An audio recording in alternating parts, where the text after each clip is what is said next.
आज घर की बात में खबर गाजियाबाद के राजनगर एक्सटेंशन की होगी, जहां करीब 400 लोग बिल्डर की मनमानी का शिकार हो गए हैं। बैंक का लोन और महंगा किराया लोगों के लिए अब मुसीबतों का पहाड़ बन चुका है। इसीलिए सवाल ये है कि पैसे देने के बावजूद बायर्स को आशियाना आखिर क्यों नहीं मिल रहा। बिल्डर ने जी न्यूज के कैमरे पर क्या भरोसा दिया है, आइए अब आपको दिखाते हैं संवाददाता राजू राज की ये ग्राउंड रिपोर्ट।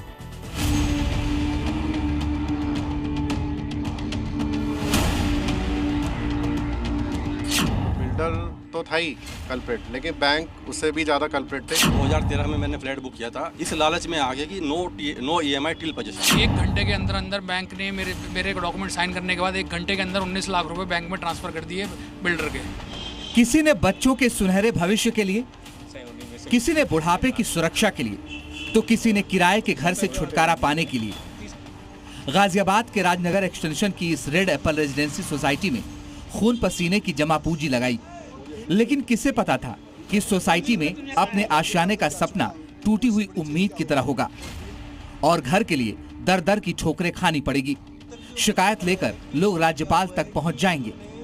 एयरफोर्स से रिटायर्ड हैं और लगातार अपनी लड़ाई लड़ रहे हैं। पिछले 13 साल से ये लड़ाई इनकी लगातार जारी है। हर जगह इन्होंने एप्लीकेशन दिया, चाहे वो सरकारी अधिकारी हो, बैंक हो या फिर तमाम जो बड़े ऑफिसर हैं जो इससे कंसर्न रखते हैं, सभी लोगों को इन्होंने अपनी शिकायत दी, लेकिन हर शिकायत पर इन्हें जवाब सिर्फ और सिर्फ आश्वासन मिला।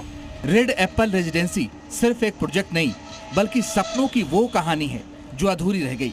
जहां बच्चों की आवाज गूंजनी थी, वहां आज सिर्फ सन्नाटा है। ये बेजान खड़ी बिल्डिंग है, एक दो नहीं बल्कि 15 सालों से ये लोग अपने घर के इंतजार में हैं। सोसाइटी में लोगों ने 2012 से 2014 तक पैसे लगाया। अब तक करीब 400 लोगों को घर का पोजीशन नहीं मिला। लोग बिल्डर्स के पास जाते तो उन्हें सिर्फ आश्वासन मिलता। सभी बायर्स ने मिलकर रेरा से लेकर थाने में शिकायत की, जिसके बाद बिल्डर की गिरफ्तारी भी हुई। 2018 के बाद रेड एप्पल सोसाइटी का काम रुक गया। कई बार बिल्डर के खिलाफ लोगों ने प्रदर्शन भी किया। लोगों ने बैंक पर धोखाधड़ी का आरोप भी लगाया। सोसाइटी का मामला NCLT में चला गया और अब लोगों को कोर्ट के आदेश का इंतजार है। हैरानी इस बात की भी है कि जिस टावर में घर बनना था, वो टावर भी अभी तक नहीं बना, लेकिन फिर लोग बैंक की EMI देते रहे। 2015 में 1 घंटे के अंदर बैंक ने मेरे डॉक्यूमेंट साइन करने के बाद 1 घंटे के अंदर 19 लाख रुपए बैंक में ट्रांसफर कर दिए बिल्डर के।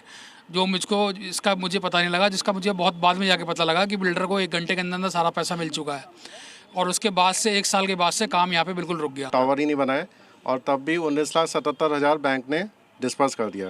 तो बिल्डर तो था ही कल्प्रेट, लेकिन बैंक उससे भी ज़्यादा कल्प्रेट थे कि उन्होंने अगर जब बना नहीं था फ्लैट तो बिना कंसर्न के तो कैसे डिस्बर्स कर सकते? वो जब बैंक वाले जब साइन कराते हैं ना, वो ज़्यादा ध्यान नहीं देते, वो सब साइन कराते रहते हैं। 2013 से लेकर 2017 तक मुझे कोई भी बैंक द्वारा पेपर नहीं दिया गया। 2017 में मुझे बैंक द्वारा पेपर दिए गए, मेरी कॉपी दी गई, तब मुझे पता लगा कि बैंक ने मेरे साथ फ्रॉड किया है।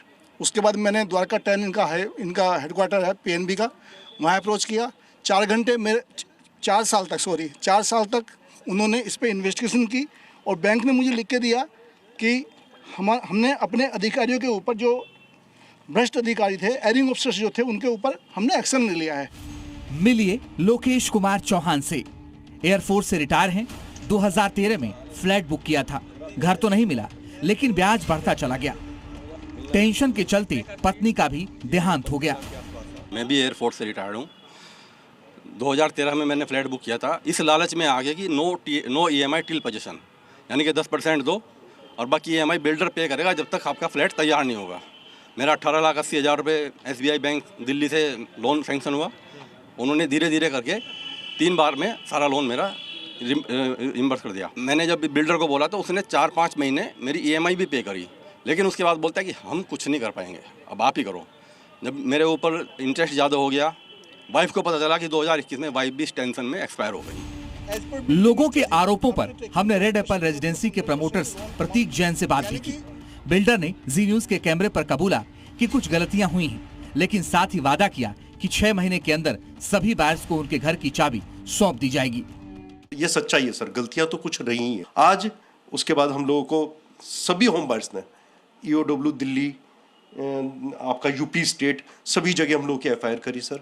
सभी जगह हम लोगों ने सर जेल में भी रहना पड़ा, और सभी जगह सिंगल हर केस में हम लोगों को अलग अलग बेल लेनी पड़ी। 6 महीने का टाइम दिया है मैंने, 6 महीने के अंदर 6 महीने या 9 महीने जो भी टाइम दिया हुआ है सर, मैंने रिटर्न में दिया हुआ है। मुझे लगता है कि मैं लिख के चाहे जो भी दूं, लेकिन 8 आवर हम लोग 6 महीने के अंदर पोजीशन में दे देंगे।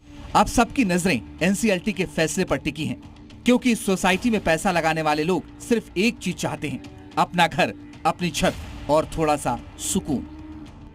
तमाम ऐसे बायर्स हैं जिन्होंने सपनों का घर खरीदा लेकिन आज तक घर नहीं मिला, और कई ऐसे टावर हैं जिस टावर की नींव तक नहीं रखी गई है। तो आप अंदाज़ा लगाए कि किस तरीके से उन तमाम बायर के साथ धोखा किया गया जो अपना घर खरीदने के लिए अपनी गाढ़ी कमाई दे चुके हैं। राजू राज, जी मीडिया, गाजियाबाद।